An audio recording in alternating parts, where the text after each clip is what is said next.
if all of a sudden everybody around the country are talking about one thing for no apparent reason, then there's probably something at work here, right? That it's a part of an organized backlash, right?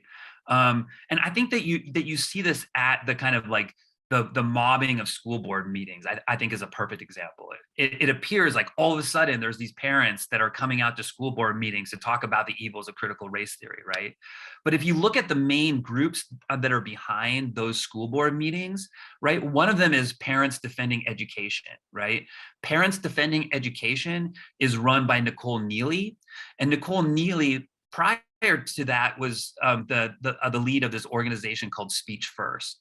Speech First was an astro-turf legal group that got a large amount of dark money donations to file lawsuits around campus free speech issues. Right? She's now working on the kinds of bringing parents out to school boards. Likewise, the group Building Education for Students Together, BEST, is straight up Freedom Works, right?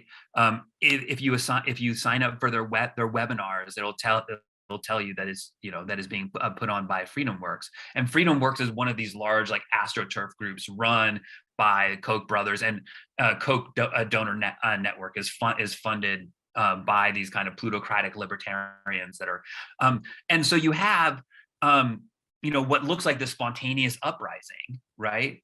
But actually there's this deep networked, and mobilized, like these organizations like Freedom Work have statewide offices and full-time organizers and full-time staff whose job it is to get people out to these meetings, right? They have trainings. They have a bus tour. BEST has a bus tour, and they go around and they train parents about how to participate in school board meetings and stuff like that. Like I'm all for being a good activist, right? And like organizing and getting people out and mobilizing, right?